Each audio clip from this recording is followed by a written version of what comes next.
Hi viewers, நீங்கள் இப்போ பார்க்க போகிற இந்த ஒரு அற்புதமான வீடியோ இது வரைக்கும் யாரும் தமிழ்நாட்டில் செய்ய முடியாத ஒரு சாதனை. ஒரு சின்ன பசங்க ஒரு கம்ப்யூட்டரை முழுசாக அசெம்பிள் பண்ணியிருக்காங்க.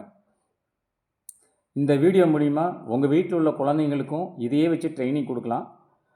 அதோடு சேர்ந்து பார்த்திங்கன்னா இந்த குழந்தைங்களுக்கு ஒரு நல்ல நாலேஜ், கம்ப்யூட்டர் நாலேஜ் நல்லா வளரும். உங்களுக்கு இந்த வீடியோ பிடிச்சிருந்துச்சுன்னா லைக் பண்ணுங்கள், கமெண்ட் பண்ணுங்கள், மறக்காமல் சப்ஸ்கிரைப் பண்ணுங்கள். தேங்க்யூ. உங்களுக்கே நல்லா தெரியும், இன்னமும் கார்ட்டூன் சேனல் தான் பார்த்துக்கிட்டு இருக்காங்க அப்படின்னு நீங்க நினைச்சிட்டு இருக்கீங்க. ஆனா தமிழ்நாட்டில் இது வரைக்கும் செய்யாத ஒரு சாதனையை நம்ம ஸ்கூல் பசங்க செஞ்சிருக்காங்க. செய்யறானா இல்லையான்னு செக் பண்ண மிக பிரமாதமா செஞ்சிருக்கான். நம்ம எங்கேயோ இருக்கிறோம், ஆனா இது வரைக்கும் எந்த ஸ்கூல்லையுமே செய்யாத ஒரு விஷயத்த நம்ம ஸ்கூல் பசங்க 4வது 5வது படிக்கிற பசங்க செஞ்சிருக்கான். அப்படி என்ன பண்ணிருக்கான்னு கேட்டீங்கன்னா, ஒரு கம்ப்யூட்டர் ஹார்ட்வேர் படிச்ச ஒரு ஆளால தான் ஒரு கம்ப்யூட்டரை உருவாக்க முடியும். அப்படி தானே? +2 முடிச்சுட்டு கம்ப்யூட்டர் ஹார்ட்வேர்ல ஒரு ப்ரோக்ராம் பண்ணதான் கம்ப்யூட்டர் அசெம்பிள் பண்ணலாம், ப்ரோக்ராம் பண்ண தெரியும் அப்படின்னு சொல்லுவாங்க.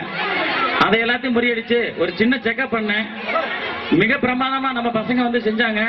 இது மாதிரி எல்லா ஸ்கூல்லையுமே இந்த மாதிரி செய்யலாம், நிறைய விஷயங்கள் இது மாதிரி சொல்லிக் கொடுக்கலாம் அப்படிங்கிற ஒரு முயற்சியில முதல் படி அப்படின்னு தான் நினைச்சுட்டு இருக்கேன். ஒரு 2 நிமிஷம் வெயிட் பண்ணுங்க, ப்ரோக்ராம் ஸ்டார்ட் ஆகும். பொம்பளை புள்ளைங்க ஊரை சுத்தனா கெட்டு போயிடுவாங்க, ஆம்பளை புள்ளைங்க வீட்டுல உட்காந்துருந்தா கெட்டு போயிடுவாங்க. அப்படியா? உங்களுக்கு டிவி போக டிவி தான் நீங்களாம் பாப்பீங்கன்னு கேள்விப்பட்டிருக்கேன். செய்ய முடியுமா? சொல்றீங்க அவ்வளவு கான்ஃபிடண்டா? நாங்க செஞ்சு காட்டுறோம் சார். சொல்ற பாத்து 1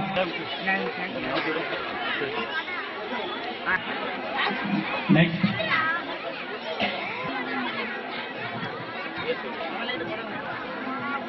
This is a microprocessor.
ஏங்க இது மதர் போர்டுன்னு அந்த பையன் சொன்னா வந்து வச்சுட்டான்.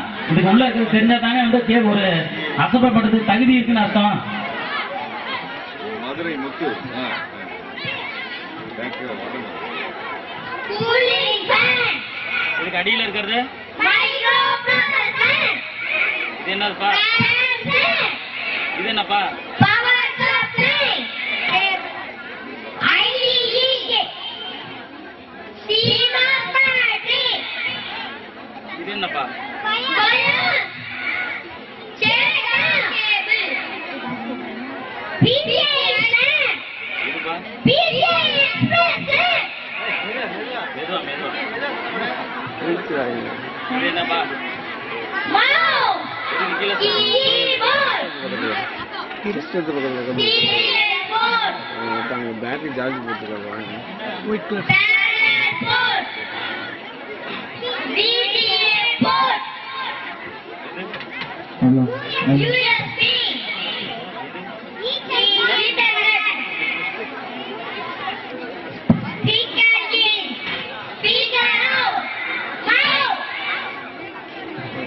இவ்வளவுதாங்க மதர் போர்டுக்குள்ள உள்ள கேட்க முடியும். இதுக்கு மேல இதுல கேட்கறதுக்கு ஒண்ணுமே இல்லைங்க.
எல்லாரும் கைத்தறி ரெடியா?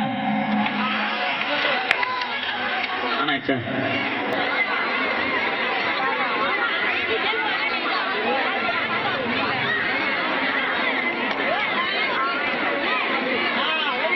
கைத்தட்டுங்கப்பா. சரிப்பா, ஆன் பண்ணி காமிச்சிட்டாங்க. என்னமா கேக்குதுப்பா? F4 கேக்குது சார். சரிப்பா, கைதட்டி. சரி, இடைப்பட்ட நேரத்தில் ஒரு வேலை இருக்கு, அது என்ன கேட்கலாமா? கம்ப்யூட்டர் ஸ்டேஜில் அசம்பிள் பண்ணி காமிச்சிட்டீங்க. அசம்பிள் பண்ணி முடிச்ச உடனே ஓடுமா கம்ப்யூட்டர்? என்ன செய்யணும்? OSCD போட்டு இன்ஸ்டாலிங் செய்தல். ஓகேங்களா? கம்ப்யூட்டர் தெரிஞ்சவங்களுக்கு ஒரு சில பேருக்கு தெரியும் நினைக்கிறேன். Sir finishing. இது மாதிரி எல்லா ஸ்டூடெண்ட்ஸும் ரொம்ப திறமையான வேலைகளை வந்து செய்யணும்னு எல்லாத்தோட சார்பையும் என்னோட சார்பையும் கேட்டுக்கிறேன். சரி, இவங்க என்ன நான் சொல்லி கொடுத்தேன்னா அப்படியே வந்து செஞ்சுட்டாங்களே, இவங்களுக்கு கம்ப்யூட்டரை பத்தி ஏதாவது உள்ள ஏதாவது தெரியுமா? ஏதாவது கேள்வி கேட்டு பார்க்கலாம்ல? சும்மா ஒரு சின்ன ஒரு லேசா தான் கேட்கிறேன், அதிகமா ஒண்ணும் இல்லை.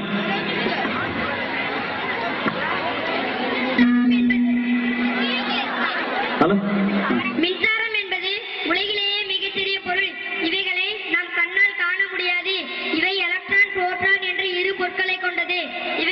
குறிப்பிட்ட முறையில் அடங்கி வேலை செய்கிறது. இவைகளின் ஓட்டமே மின்னோட்டம் எனப்படும். இதையே மின்சாரம் என்கிறோம். கம்ப்யூட்டரை கண்டுபிடித்தவர் யார்? கம்ப்யூட்டரை கண்டுபிடித்தவர் சார்லஸ் பாபேஜ். கம்ப்யூட்டர் என்றால் என்ன? கம்ப்யூட்டர் என்பது இது பொதுவான தொழில்நுட்ப வேலைகளை செய்யும் சாதனமாகும். கம்ப்யூட்டருக்கும் டிவிக்கும் என்ன வித்தியாசம்?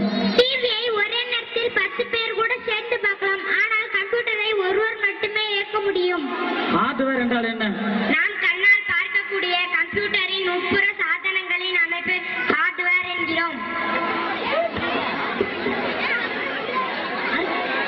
சாஃப்ட்வேர் என்றால் என்ன? கம்ப்யூட்டரை இயக்க செய்ய மென்பொருள் என்பதை சாஃப்ட்வேர் என்கிறோம். ஹார்ட்வேருக்கும் சாஃப்ட்வேருக்கும் என்ன வித்தியாசம்? ஹார்ட்வேர் என்ற பொருளை நாம் கண்ணால் காண முடியும். சாஃப்ட்வேர் என்பதை நாம் கண்ணால் காண முடியாது. கம்ப்யூட்டர் கேஸ் என்பது என்ன? அவை எத்தனை கம்ப்யூட்டர் வகைப்படும்? கேஸ் என்பது கம்ப்யூட்டர் உட்புறத்தில் உள்ள மதர் போர்டு, ஹார்ட் டிஸ்க், சிடிவை, டிவிடி, ரோம், எஸ்எம்எஸ் இது அனைத்தும் பொருத்தும் பாக்ஸ் ஆகும். இவை இரு வகைப்படும். அது ஏடிஎக்ஸ் எனப்படும். கம்ப்யூட்டர் எத்தனை வகைப்படும்? அவை கம்ப்யூட்டர் 3 வகைப்படும். Personal computer, apple computer, super computer. Micro processor என்றால் என்ன? அதன் வேலை என்ன? மனிதனுக்கு மூளை எப்படி ஒரு உறுப்பாக செயல்படுகிறதோ அதுபோல் கம்ப்யூட்டருக்கு மைக்ரோ ப்ராசஸர் மூளையாக செயல்படுகிறது. இதன் வேலை கம்ப்யூட்டரில் நடைபெறும் அனைத்து வேலைகளும் இந்த மூலமாகத்தான் நடைபெறுகிறது. இந்த மைக்ரோ ப்ராசஸர் 2 மாடல்களில் வரும். அவை பின்லெஸ் டைப் ஆகும். கம்ப்யூட்டர் எந்த வகை சாதனம்? கம்ப்யூட்டர் ஒரு எலக்ட்ரானிக் சாதனமாகும். ரேம் என்றால் என்ன? ரேம் என்பது ஒரு தற்காலிக சேமிப்பு சாதனமாகும். ரேமின் வேலை என்ன? ரேமின் வேலை என்ன? நாம் கம்ப்யூட்டரில் ஒரே நேரத்தில் பல வேலைகளை செய்து கொண்டிருக்கும் போது தற்காலிகமாக சேமித்து வைத்துக் கொள்ளும் சாதனமாகும். இது மைக்ரோ ப்ராசஸருடன் நேரடி தொடர்பில் இருக்கும். ரேம் எத்தனை வகைப்படும்? LDRAM, DDR1, DDR2, DDR3. Rome என்றால் என்ன? இது நிரந்தர சேமிப்பு சாதனமாகும். ரோமின் வேலை என்ன? கம்ப்யூட்டரின் முக்கியமான தகவல்களை மாறாமல் இருக்க இது பயன்படுகிறது. பயாஸ் என்றால் என்ன? பயாஸ் என்பது ரோம் போன்ற நிரந்தர நினைவகமாகும். பயாஸின் வேலை என்ன? கம்ப்யூட்டரை ஆன் செய்தவுடன் பூட்டிங் செய்வதே பயாஸின் வேலையாகும். மதர் போர்டு என்றால் என்ன? இது ஒரு கம்ப்யூட்டரின் முக்கியமான சர்க்யூட் போர்ட் ஆகும். மதர் போர்டின் வேலை என்ன? மதர் போர்டின் முக்கிய வேலை மற்ற டிவைட் ஒன்றாக நீட்டலாகும். அது ஹார்ட் டிஸ்க், சிடிவை, டிவிடி, ரோம் இது அனைத்தும் மதர் போர்டில் இணைக்கப்பட்டிருக்கும். ஹார்ட் டிஸ்க் என்றால் என்ன? இது அதிக அளவில் சேமிப்பு திறன் கொண்ட சாதனமாகும். கம்ப்யூட்டரின் ஆபரேட்டிங் சிஸ்டம் சாஃப்ட்வேர் இதில் தான் பதிவு செய்யப்பட்டிருக்கும். ஹார்ட் டிஸ்க் எத்தனை வகைப்படும்? ஹார்ட் டிஸ்க் 2 வகைப்படும். அவை ஐடி டைப், டேட்டா டைப் ஆகும். ஹார்ட் டிஸ்கின் வேலை என்ன? இதன் முக்கிய வேலை நாம் கொடுக்கும் டிஜிட்டல் தகவல்களை நிரந்தரமாக சேமித்து வைத்தல் ஆகும். ஹார்ட் டிஸ்கின் சேமிப்பு திறன் எந்தெந்த அளவுகளில் வரும்?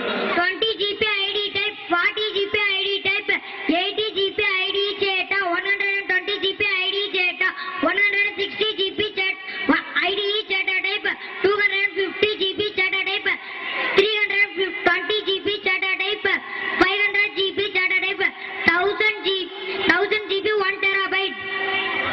ஐடிஇ என்றால் CPU SMS என்றால் என்ன? இதன் வேலை என்ன? SMPS என்பது ஸ்ட்ரிங் மோட் பவர் சப்ளை. இதன் வேலை கம்ப்யூட்டரின் அனைத்து பாகங்களுக்கும் மின்சாரம் கொடுப்பதே ஆகும். இது ஒரு பாக்ஸ் வடிவில் இருக்கும்.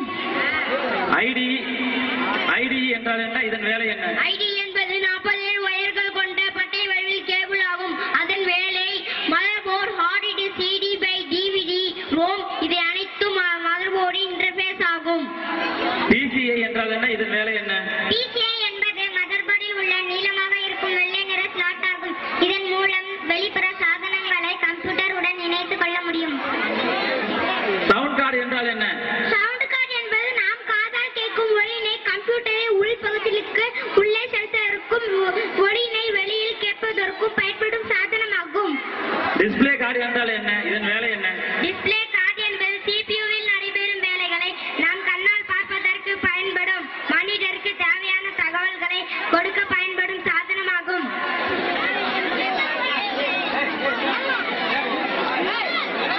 மானிட்டர் என்றால் என்ன? டிவி போன்ற வழியில் இருக்கும் ஒரு திரையகமாகும். இதன் வேலை CPU இன்புட் பெற்ற தகவல்களை அவுட்புட் செய்து நாம் கண்ணால் பார்த்து செய்வதே இதன் வேலையாகும். மானிட்டர் எத்தனை வகைப்படும்? அவை மானிட்டர் 3 வகைப்படும். CRT monitor, LED monitor, LCD monitor. மானிட்டரின் அளவுகளை தெரிந்து கொள்வது எப்படி? எந்த வகை மானிட்டராக இருந்தாலும் XY என்ற விகிதத்தில் அளந்து பார்த்தால் மானிட்டரின் அளவு டிஸ்ப்ளே இன்டர்பேஸில் எத்தனை பின்கள் இருக்கும்? 3 lines 15 pins இருக்கும். இதையே VGA போர்ட் என்கிறோம். கீபோர்டு என்றால் என்ன? அதன் வேலை என்ன? கீபோர்ட் என்பது ஒரு பலகை வடிவில் 100க்கும் மேற்பட்ட பட்டன்களை கொண்ட சாதனமாகும். இதன் வேலை கணினிக்கு தேவையான தகவல்களை இன்புட் செய்வதே இதன் வேலையாகும். கீபோர்டு எத்தனை வகைப்படும்? கீபோர்டு 2 வகைப்படும். Optical keyboard, mechanical keyboard. கீபோர்டின் இன்டர்பேஸ் தற்போது எத்தனை வகைப்படும்? PS2, USB, Bluetooth device. Mouse என்றால் என்ன? இதன் வேலை என்ன? மவுஸ் என்பது திரையில் தொடும் கர்சரை வெவ்வேறு பகுதிகளுக்கு நகர்த்தி கட்டளையிடும் சாதனம் பயன்படுத்தப்படுகிறது. இது ஒரு இன்புட் டிவைஸ் ஆகும். இது ஒரு எலி வடிவில் இருக்கும். மவுஸ் எத்தனை வகைப்படும்? அவை trackball mouse, optical mouse, wireless mouse, biometric mouse. மவுஸின் இன்டர்பேஸ் தற்போது எத்தனை வகைப்படும்? PS2, USB, Bluetooth device.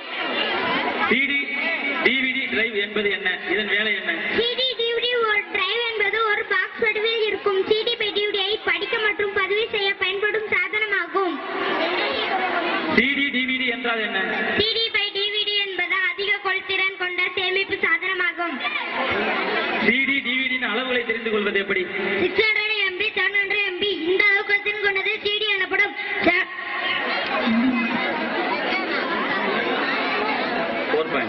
4.7 GB, 8.B GB இந்த அளவுக்கு கொண்டது DVD எனப்படும். சரிப்பா, எல்லா கேள்விக்கும் பதில் சொல்லிட்டாங்க. ஒரு கிளாப் பண்ணலாமே. அவசரப்படாதீங்க, இன்னும் கொஞ்சம் இருக்குது. PCI, Peripheral component integrate. CD-ROM, Compact disk read only memory. SD-RAM, Synchronous D random access memory. MB, Megabyte, GB, Gigabyte, TB, Terabyte. SMPS, Switch mode power supply. CPU, Switch mode power supply. CPU, Central processing unit. OS, Operating system. VGA, Video graphics array. DDR, Dual data rate. CD, Compact disk. DVD, Digital video disk. USB, Universal serial bus. CRT, Scatter radio. LCD, Liquid crystal display. LED, Light emitting diode. BIOS, Basic input output system. RAM, Random access memory. ROM, Read only memory. PC, Personal computer. VM, Virtual memory. IP, Input. OP, Output. SCGA. Super video graphic array. இப்ப கைத்தருங்க ஃபுல்லா. நீங்க எவ்வளவோ பேர் இங்க இருக்க பெரியவங்க வந்து இந்த திருவிளையாடல் படம் பார்த்திருப்பீங்கன்னு நினைக்கிறேன். அந்த படத்துல கூட இவ்வளவு நேரம் வந்து சிவாஜி டயலாக் பேசணும், நாகேஷ் கேள்வி கேட்டுட்டே இருப்பாரு. சிவாஜி டக்கு